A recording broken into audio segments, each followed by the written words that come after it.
Assalamualaikum warahmatullahi wabarakatuh. Halo teman-teman, perkenalkan nama saya Safa Nur Syafiah, mahasiswi Poltekkes Kemenkes Semarang, Prodi Sarjana Terapan Gizi dan Dietetik dengan NIM P133712312200101 dari kelas reguler B.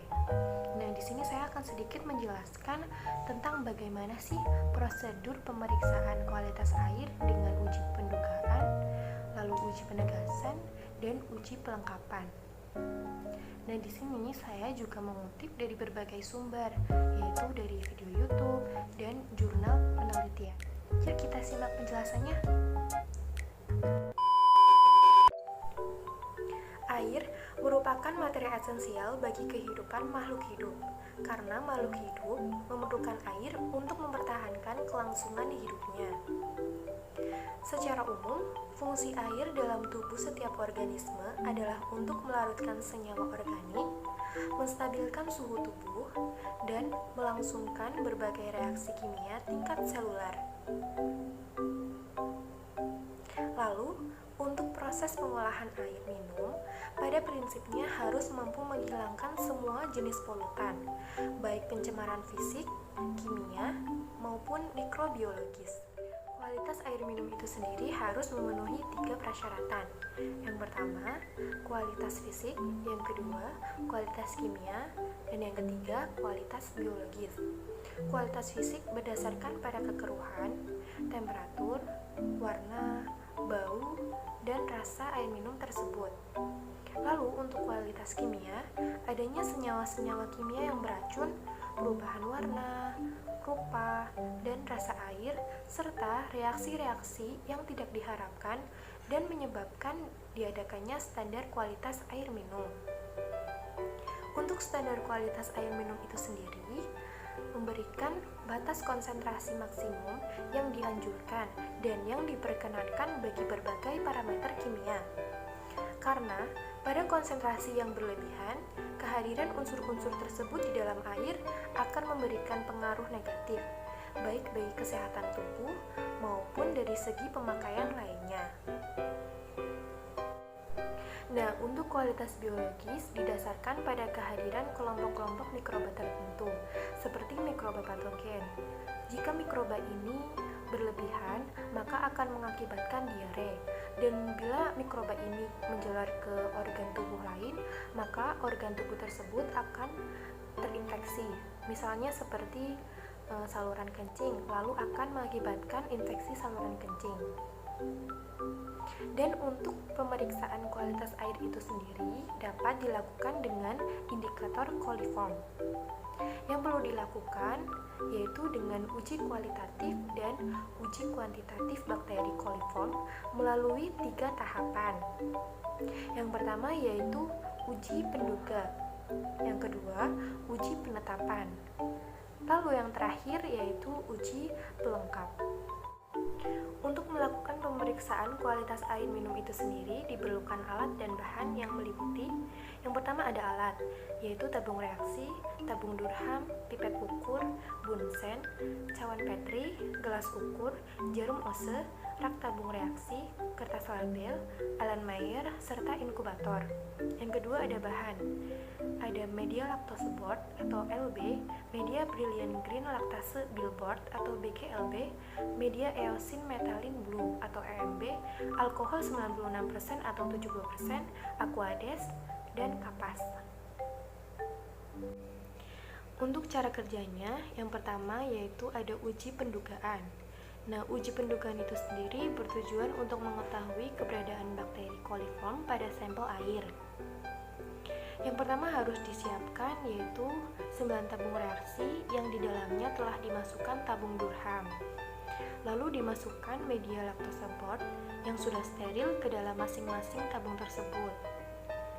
Dimasukkannya secara aseptis dengan jumlah yaitu 10 ml untuk 3 seri tabung pertama, lalu 1 ml untuk 3 seri tabung kedua, dan 0,1 ml untuk 3 seri tabung ketiga.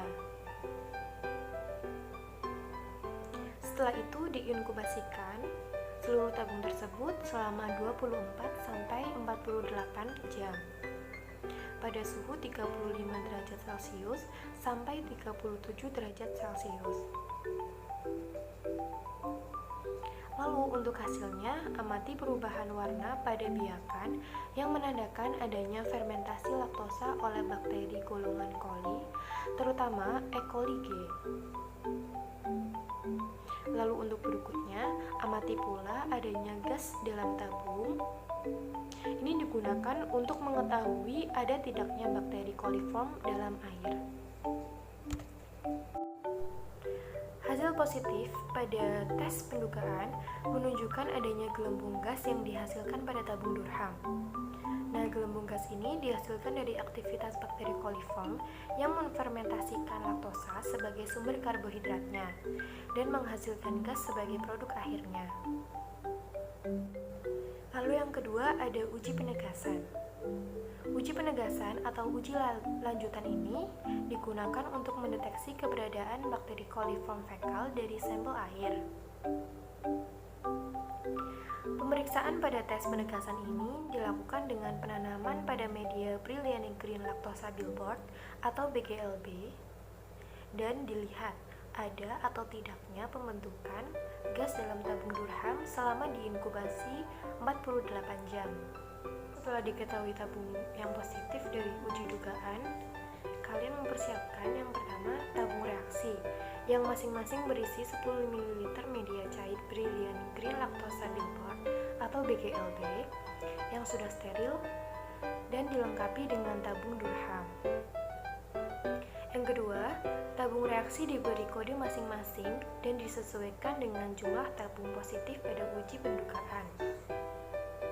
Yang ketiga, dimasukkan media Brilliant Green Lactosa Billboard ini secara aseptis. Inokulasikan pada media uji. Dan yang terakhir, diinkubasi selama 24 jam pada suhu 45 derajat Celcius. Lalu setelah itu diamati gelembung gas yang terbentuk pada tabung Durham di setiap tabung reaksinya. Yang ketiga yaitu uji pelengkapan. Dari hasil uji ketetapan atau penegasan yang tadi, setelah diinkubasi selama 2x24 jam, bisa dilihat pada tabung bereaksi positif, dapat ada perubahan warna pada media BGLB menjadi keruh dan terdapat gas. Setelah itu, ke tahap kelengkapan yaitu dilakukan dengan menginokulasikan media BGLB ke media EMB dengan metode gores. Nah, uji pelengkapan ini manfaatnya untuk mengetahui adanya bakteri Escherichia coli pada sampel dengan menggunakan media agar eosin methylene blue atau EMB. Yang harus dilakukan pada uji pelengkapan ini yang pertama yaitu sampel yang positif pada uji penegasan tadi diinokulasikan sebanyak 1 oz ke permukaan media eosin methylene blue atau EMB dengan metode gores. Yang kedua, diinkubasikan pada suhu 37 derajat Celcius selama 1x24 jam. Nah, pertumbuhan pada koloni media eosin methylene blue ini dapat menampakkan adanya kilometalik, yaitu berarti koloni ini termasuk bakteri Escherichia coli. Sekian penjelasan dari saya. Mohon maaf apabila banyak kesalahan. Semoga bermanfaat dan menambah ilmu pengetahuan baru. Wassalamualaikum warahmatullahi wabarakatuh.